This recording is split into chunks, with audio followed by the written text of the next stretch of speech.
Onda Cero Alicante, 106.5 FM.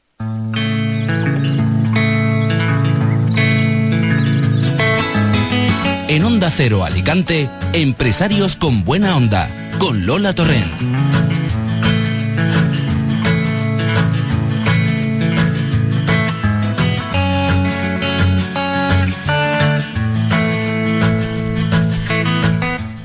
Buenas tardes a todos. Los jueves a esta hora dedicamos, ya saben, este rato de radio a hablar de nuestro tejido empresarial y de las organizaciones que lo representan. Bienvenidos como siempre y gracias por quedarse con nosotros. Y empezamos con algunas pinceladas de la actualidad económica y empresarial. Boletín de noticias empresariales. Buenas noticias relacionadas con el empleo. El paro en la provincia de Alicante bajó en 6.700 personas durante el tercer trimestre del año, según revela hoy la encuesta de población activa. El dato corresponde a los meses de julio, agosto y septiembre. El número de parados quedó por debajo de los 210.000, lo que representa el 23,39% de la población activa, el índice más bajo de los últimos 4 años. Por sectores, los servicios sumaron 26.900 nuevos puestos de trabajo. La industria, en cambio, cayó en 15.200 y la construcción en 5.600. A ello hay que sumar otros 700 puestos de trabajo perdidos en la agricultura. En lo que llevamos de año, la EPA nos revela que hay 21.700 parados menos que al terminar 2014. La recuperación de la economía valenciana se confirma y el crecimiento de su PIB podría elevarse al 3,5% en 2015. Es uno de los datos recogidos en el informe de situación de la Comunidad Valenciana presentados ayer en Valencia por BBVA. Si el escenario actual se mantiene, la previsión para 2016 se sitúa en torno al 2,6%. La aceleración de la actividad económica se ha apoyado principalmente en el fortalecimiento de la demanda interna y el sector industrial y en las exportaciones. También ha influido el crecimiento de la actividad turística, que es previsible rebase el récord de visitantes conseguido el pasado año 2014. De cumplirse el ritmo de crecimiento previsto, según este informe, el empleo en la Comunidad Valenciana podría aumentar en 140.000 ocupados en el bienio 2015-2016. Y la ocupación hotelera de la Costa Blanca ha alcanzado en esta primera quincena de octubre un 67,3%, según los datos hechos públicos por la patronal hotelera Osbec. Este porcentaje supone un incremento de 6 puntos con respecto al año pasado y confirma el buen arranque del otoño también en la provincia de Alicante. Este importante impulso de la ocupación hotelera tiene su origen en los mercados internacionales. El turismo extranjero ha supuesto en esta quincena un 52% del total. Una cosa más, en Grupo Picolines ofrece la posibilidad de realizar una visita guiada a las instalaciones de su centro productivo. Los asistentes podrán conocer in situ el proceso completo de fabricación de calzado, desde que llegan las pieles hasta que se convierten en unos picolinos o en unos Martinelli. Además, la visita continúa en el Museo de Calzado y finaliza en el punto de venta que el grupo tiene en Elche Parque Empresarial. Son las 3 de la tarde y 33 minutos.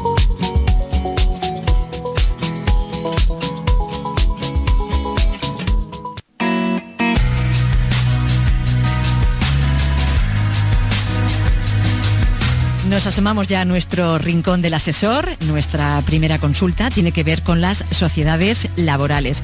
José Ramón Lillo, responsable del área jurídica, financiera y de administración de COEPA. ¿Qué tal? Muy buenas tardes. Muy buenas tardes, Lola. Bueno, los últimos meses de la legislatura han sido, la verdad, intensos en la publicación de nuevas leyes. Tenemos una consulta sobre la nueva ley de sociedades laborales. A ver, cuéntanos. Pues efectivamente es muy reciente. El BOE del 15 de octubre ha publicado esta ley, la Ley 44/2015, de sociedades laborales y participadas, que ha venido a sustituir a una que era ya antigua, del año 1997. Pues bien, esta nueva ley lo que quiere es clarificar y actualizar la normativa que ya existía en torno a este tipo de sociedades laborales, con el fin de adaptarlas a la realidad actual, pero además fomentar la participación de los trabajadores y facilitar el acceso a estos como socios, dar mayor protagonismo a los trabajadores en el control de la sociedad y clarificar los requisitos para constituir este tipo de sociedades y reducir los trámites. Estas sociedades, por si algún oyente no lo conoce, se caracterizan porque se exige que la mayoría del capital social sea propiedad de los trabajadores, que además estos trabajadores han de prestar servicios retribuidos de forma personal y directa y tienen que tener un contrato indefinido, y ningún trabajador puede tener acciones o participaciones que representen más de una tercera parte del capital social, aunque bueno, pues sí que hay una pequeña excepción en el caso de que sean dos socios y que tengan la mitad del capital cada uno. Esta ley introduce como novedad, con relación a la regulación anterior, la posibilidad de que la sociedad pueda adquirir sus propias acciones y participaciones para facilitar así la transmisión de las mismas en un plazo de 3 años a nuevos trabajadores que se incorporen con contrato indefinido. Y además posibilita que la sociedad pueda prestar dinero a los trabajadores para que puedan comprar estas acciones de la sociedad. En general, en estas sociedades, además, lo que se quiere es que puedan generar empleo estable y de calidad, dado que los socios son los propios trabajadores, y se integren la igualdad de oportunidades, la conciliación de la vida personal familiar, etcétera, etcétera, y además para ello también tienen algunos tipos de ventajas fiscales. Pues gracias, José Ramón, que pases una buena tarde, ¿vale? Muy bien, buenas tardes. Bueno, y tenemos una consulta más. Saludamos a Luis de Andrea. Él es director del área de Relaciones Laborales y de Recursos Humanos de COEPA. ¿Qué tal, Luis? Buenas tardes. Muy buenas tardes, Lola. ¿Qué tal? Bueno, hoy hablamos de los beneficios que existen en las cotizaciones empresariales a la Seguridad Social por contratación indefinida. ¿Qué es el mínimo exento de cotización y cuáles son los requisitos que se deben cumplir para poder beneficiarse de este mínimo exento? Pues sí, mira, el mínimo exento de cotización es un beneficio en las cotizaciones empresariales a la Seguridad Social por la contratación indefinida, de la que pueden beneficiarse aquellas empresas y autónomos que incrementen su nivel de empleo y lo mantengan durante al menos 36 meses. Este beneficio implica que los primeros 500 euros de la base de cotización por contingencias comunes de cada mes quedarán exentos de la aplicación del tipo de cotización que le corresponda a la empresa y podrá aplicarse tanto para las nuevas contrataciones indefinidas como para la conversión de un contrato temporal en indefinido. Además, este beneficio se podrá aplicar durante 24 meses desde el momento de la contratación y que para el caso de empresas o autónomos que tuvieran una plantilla de menos de 10 trabajadores en el momento de celebrar el contrato indefinido, podrán seguir aplicando el beneficio durante 12 meses más, si bien quedarán exentos de cotización solo los primeros 250 euros. Con lo que me preguntabas respecto a los requisitos que se exigen para poder beneficiarse del mínimo exento de cotización, son, en primer lugar, celebrar contratos indefinidos que supongan un incremento tanto del nivel de empleo indefinido como del nivel de empleo total de la empresa. En segundo lugar, mantener dicho nivel de empleo dentro de la empresa durante los 36 meses posteriores a la celebración de dicho contrato.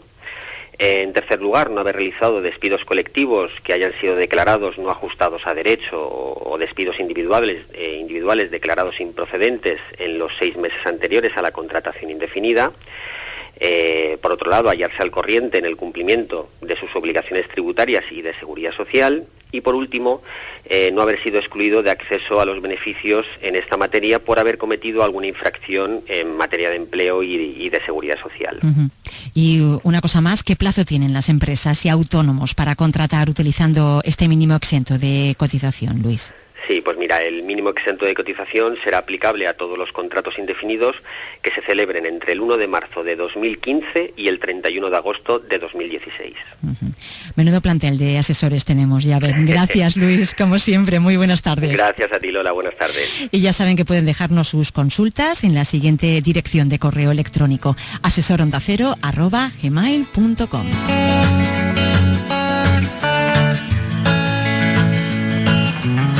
Lola Torrent, empresarios con buena onda. Y saludamos ya a nuestro primer invitado. Tenemos al teléfono a Juan José Castón, director de AEFA, la Asociación de la Empresa Familiar de la provincia de Alicante. Juan José, muy buenas tardes. Hola Lola, buenas tardes, ¿qué tal? ¿Qué tal? Bueno, el próximo miércoles 28 celebráis una asamblea importante, es una asamblea general electoral, ¿verdad? Para renovar para renovar la actual junta directiva.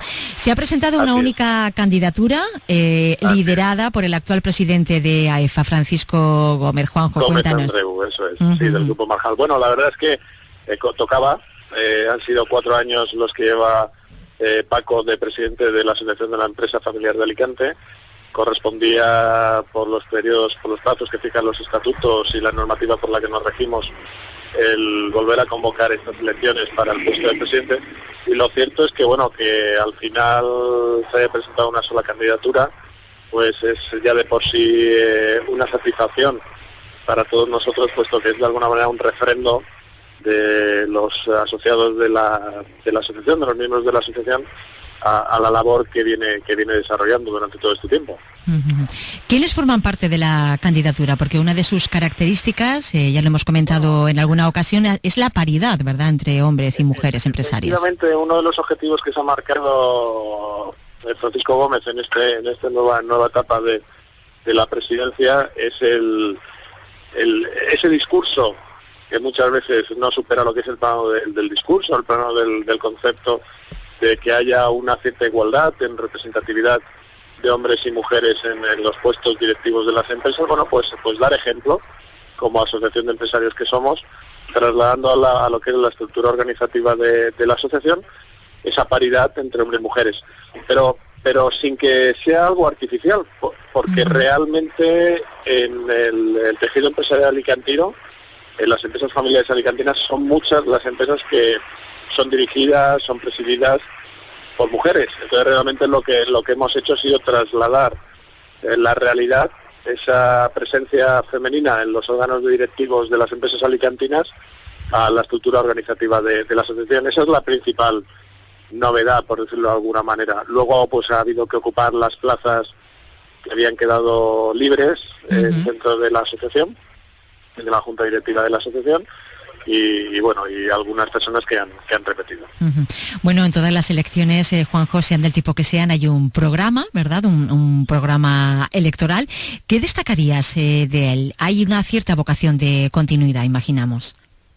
Hay un programa y en este caso hay un plan de acción incluso, a 2 años. Realmente, como director de la asociación que soy, bueno, pues una de las tareas que me encomendó Paco era el desarrollar un plan de acción con novedades, buscando lo que es presentar nuevas propuestas durante este periodo que se abre.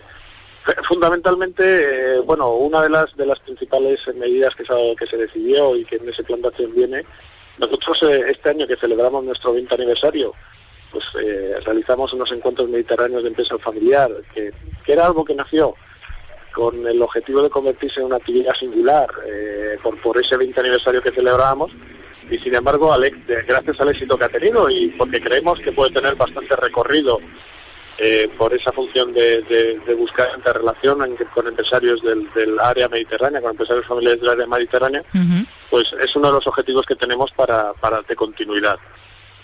Luego tenemos otros objetivos, como puede ser el seguir poniendo en valor, a incrementar lo que es nuestra visibilidad y poner en valor al empresario familiar. Lamentablemente la figura del empresario alicantino, del empresario en toda España, pues es una figura minusvalorada injustamente, puesto que todos sabemos que el empresariado es el que crea el empleo y es el que produce riqueza para su entorno, y es uno de los objetivos que tenemos. Tenemos un plan de acción bastante intenso, no quiero aburridos, pero iremos desgranándolo en futuros programas. Sí. Merece la pena ocuparse de él con detalle. Bueno, y las votaciones son tanto presenciales en vuestra sede, ¿verdad?, integrada en COEPA Puerta 10, como por correo también.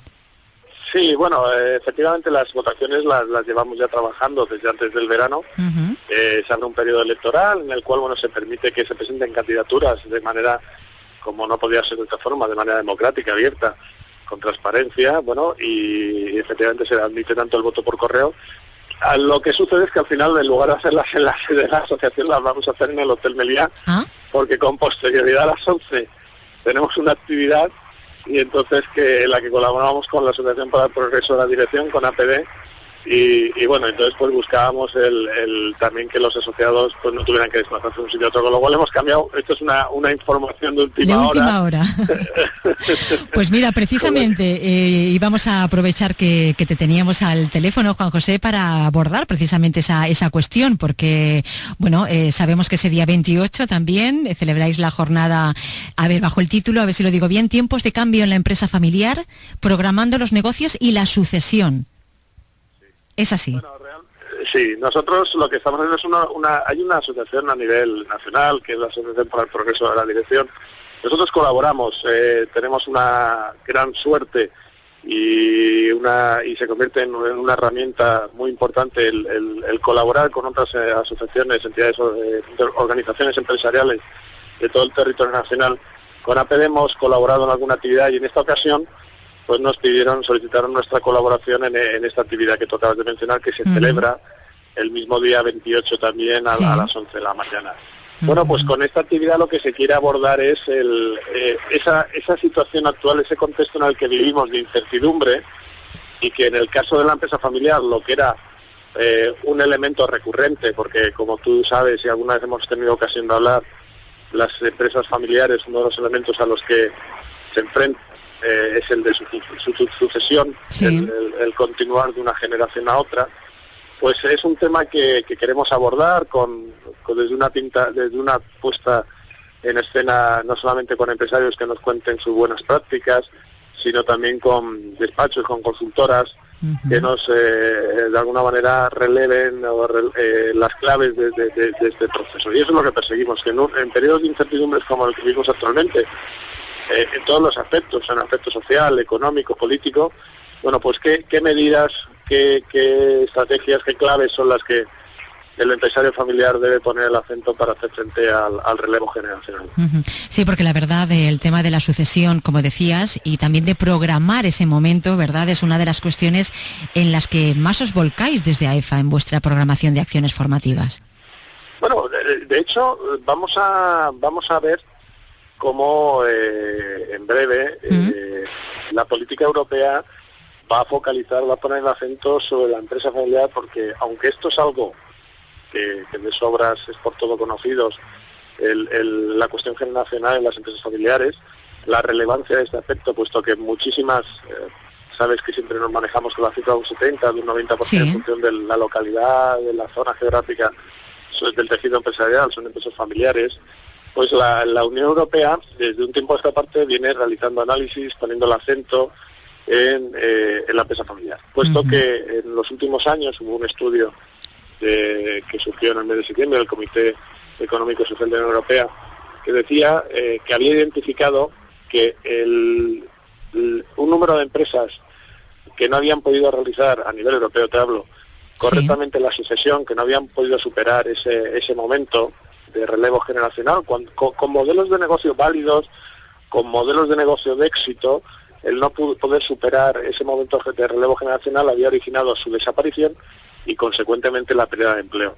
Ellos hablaban, no me acuerdo exactamente, creo que decían que de 150.000 empresas había supuesto la pérdida de 600.000 puestos de trabajo en la Unión Europea. ¿De acuerdo? Entonces estamos realmente, a la hora de hablar de cifras, es cuando queda patente lo que es el peso y la importancia para toda la sociedad de un elemento que puede parecer interno, que puede parecer de alguna manera de una cuestión interna de las empresas y la trascendencia que tiene para el resto de la sociedad, ¿no? Es enorme, ya lo creo que sí. Pues Juan José Castón, director de AEFA, gracias como siempre por esa disposición tuya a participar en nuestro programa, ¿vale? Muy buenas tardes. Gracias a vosotros, Lola. Un abrazo. Un abrazo, adiós. Hasta luego. Adiós. Lola Torrent, empresarios con buena onda.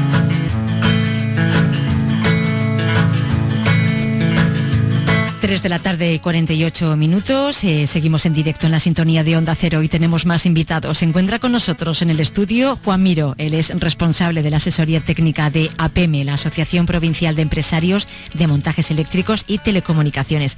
¿Qué tal, Juan? ¿Cómo estás? Hola, muy buenas tardes, Lola. Gracias un día más por estar aquí con nosotros. Muy bien, sé que siempre estamos dispuestos a venir. Lo sé, Juan. Bueno, hoy vamos a hablar de energías renovables y nos centraremos además en una de las digamos, más habituales, ¿verdad? O conocidas, que es la energía solar, Juan. Efectivamente. Bueno, vamos a ver. Todos conocemos la energía solar, todos conocemos el sol, que tiene dos características fundamentales, y es que nos da luz y calor. Bueno, pues del calor vamos a aprovechar la solar térmica mediante unos paneles, mediante unos colectores solares, que lo que va a producir es calentar agua u otros fluidos para luego proceder a su utilización, bien doméstica o bien industrial. De esta no vamos a hablar prácticamente nada hoy. Y otra es la energía fotovoltaica, que es la que se genera en los paneles solares, que nos permite generar luz de forma directa del sol. Hoy nos centraremos justo en la fotovoltaica. Fotovoltaica, lo tenemos claro. ¿Cuál ha sido la historia reciente de esta energía? Vosotros que sois expertos en este... Bueno, la energía fotovoltaica ha tenido en España una amplia difusión, pues ya desde los años 70 y demás, empezaban a generar pequeñas instalaciones y demás. Pero realmente su eclosión fue entre los años 2007 y 2011, en que se empezaron a montar grandes instalaciones, grandes centrales fotovoltaicas, huertos solares, muchos tejados vimos que se llenaban de placas fotovoltaicas. Entonces, generar energía se había convertido en un buen negocio para grandes empresas y sobre todo para los bancos que lo financiaban.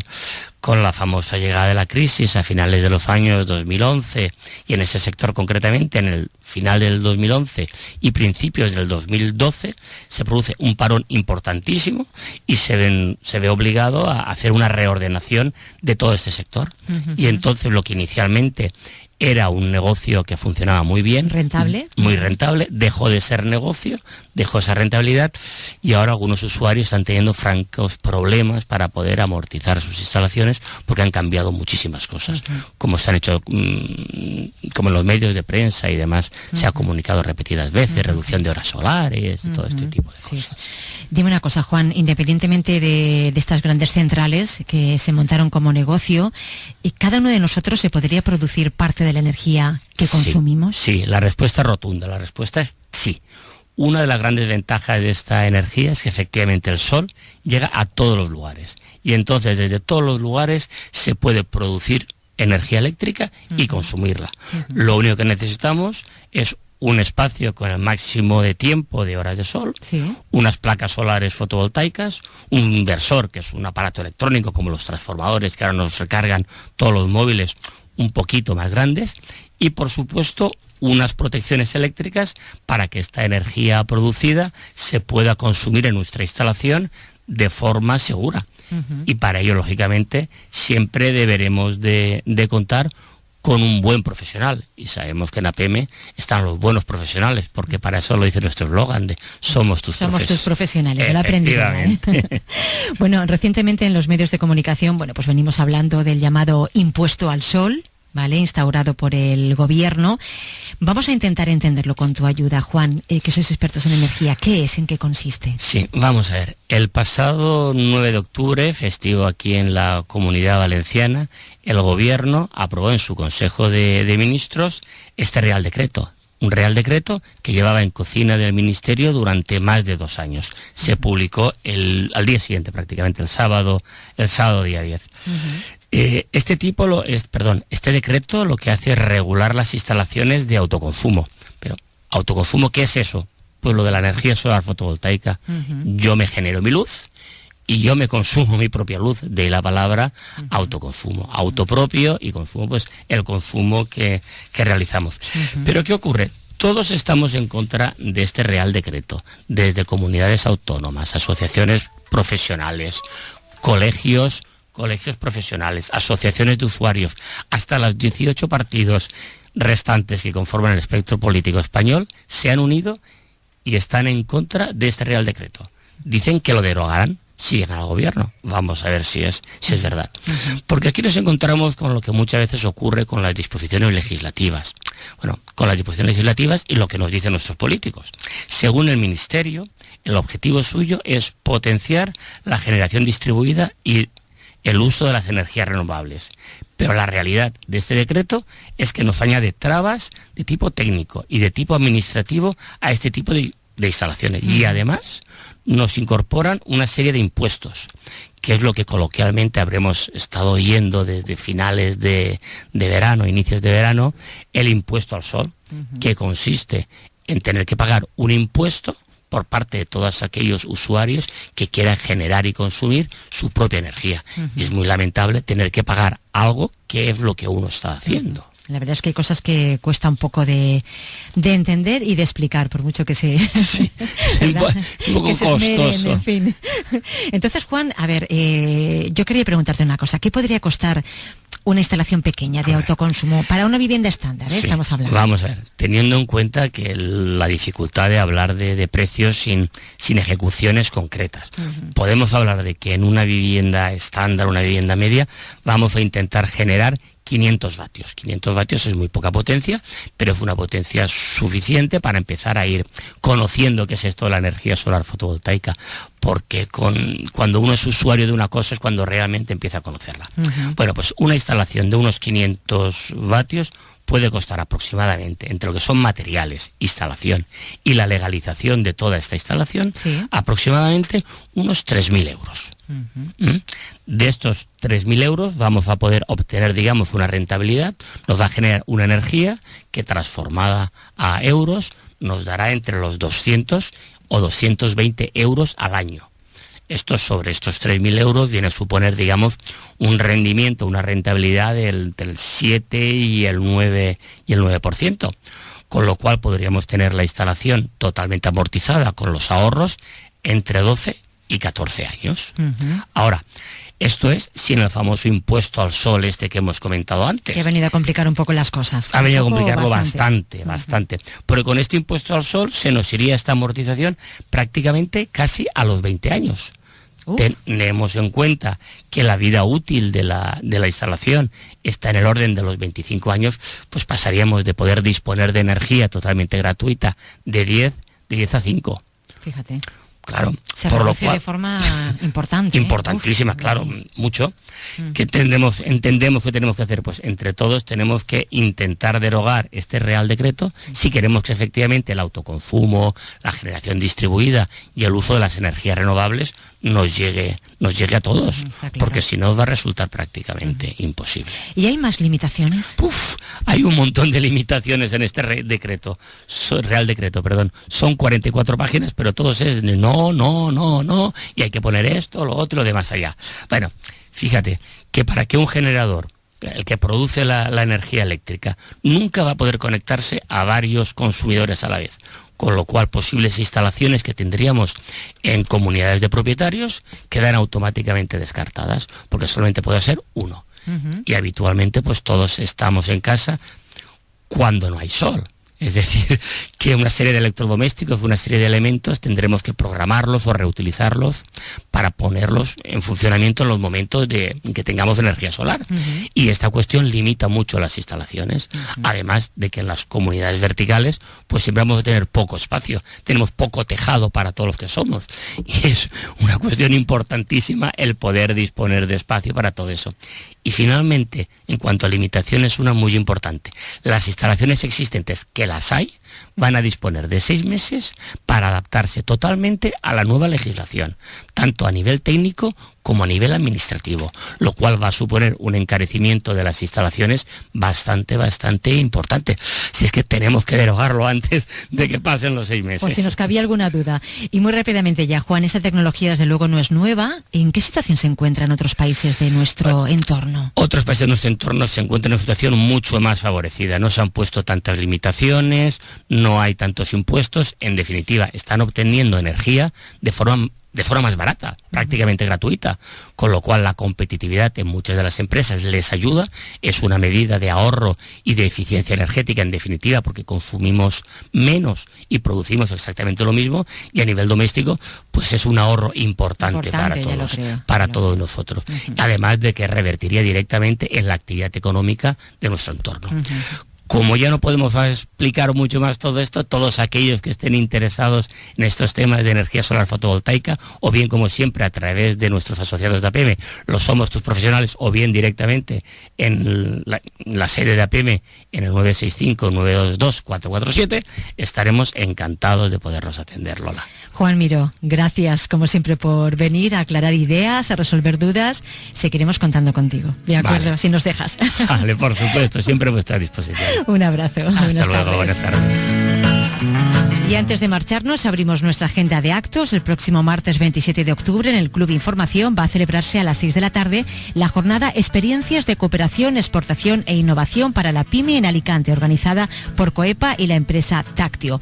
Y el miércoles 28 de octubre, en la sede de COEPA también, tendrá lugar en horario de mañana una jornada sobre responsabilidad penal de las personas jurídicas en las asociaciones. Van a dar las 4 de la tarde, nos marchamos. Jorge Gutiérrez ha estado al frente del control técnico y de sonido. Disfruten mucho de la tarde. Adiós.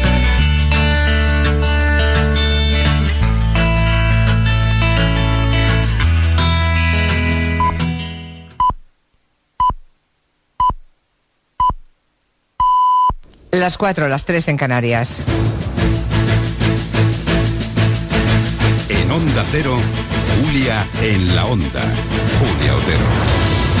Buenas tardes. La Audiencia Nacional ha condenado a 2 años de cárcel a los individuos que administraron deslealmente y se apropiaron indebidamente de 24 millones de euros de Nova Caixa Galicia. José Luis Pego, Óscar Rodríguez Estrada y Gregorio Gorriarán recibieron prejubilaciones millonarias de una entidad que hacía aguas y que acabamos pagando entre todos a través del FROP, que inyectó en total 9.000 millones de euros públicos. Aparte de la ruina que provocaron en 40.000 pequeños ahorradores gallegos a los que vendieron las tóxicas preferentes, estos caballeros, según se lee en la sentencia, urdieron un plan para que cuando lógicamente prescindieran de ellos, pudieran llevarse unas cifras millonarias. José Luis Pego, por ejemplo, llevaba solamente menos de 6 años como director y se llevó casi 8 millones por su despido. Otros 2 directivos han sido condenados como cooperadores necesarios para semejantes fechorías. Deberán devolver una parte de ese dinero e ingresar en prisión. Es verdad que cuando la condena es igual o inferior a 2 años, siempre que el reo no tenga antecedentes penales, suele evitarse el paso por la cárcel. Es verdad, sí. Pero también lo era en el caso de Isabel Pantoja, y la Audiencia de Málaga escribió que los jueces no debemos ser ajenos a lo que siente la ciudadanía. Pues bien, esperemos que los jueces de la Audiencia no sean ajenos, en este caso tampoco, a lo que sienten, por ejemplo, 40.000 ahorradores gallegos arruinados.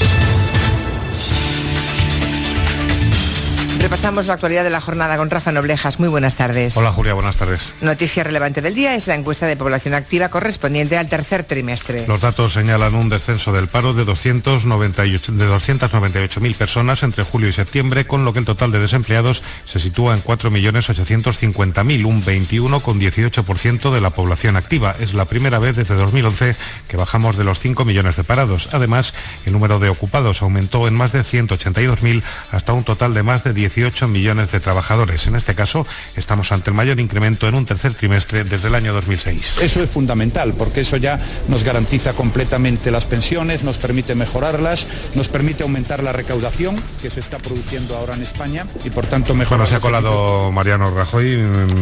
Julia...